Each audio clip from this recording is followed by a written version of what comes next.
چې یو پیرا عبدالملک دا حضرت ابو هریره رضی الله تعالی عنہ را وغوښتو په دې غرض باندې چې د حافظې امتحان واخلي، ټیسټ وکړي، چې د حافظې ټیسټ وکړي چې د حافظه څونه قوي ده د حضرت ابو هریره رضی الله عنه.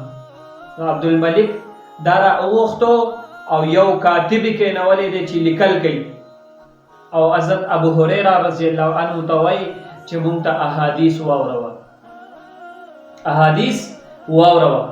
حضرت ابو هریره رضی الله عنه شروع شو احادیث ته رسول الله صلی الله علیه وسلم دا بیانوي، ډېر شی احادیث بیان کړه. آینده کال عبدالملک بیا حضرت ابو هریره رضی الله عنه را غواړي ټیسټ اخلي کنه.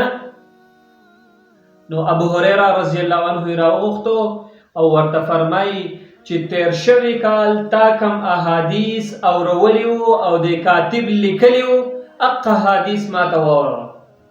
روان کال ښه پوره کال په منځ کې تیر شو.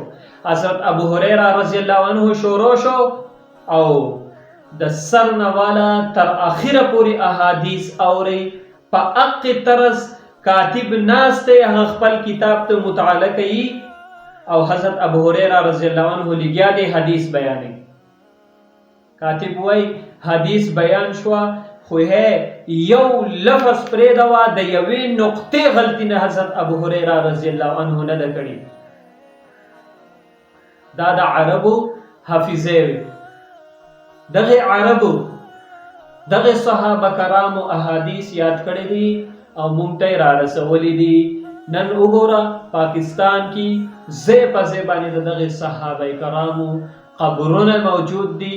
دا اسلام دا شریعت دای مونږ ته رارسولي دي. د دې نه بعد بیا ائمه کرامو مجتهدینو دا احادیث لیکلي دي. د احادیث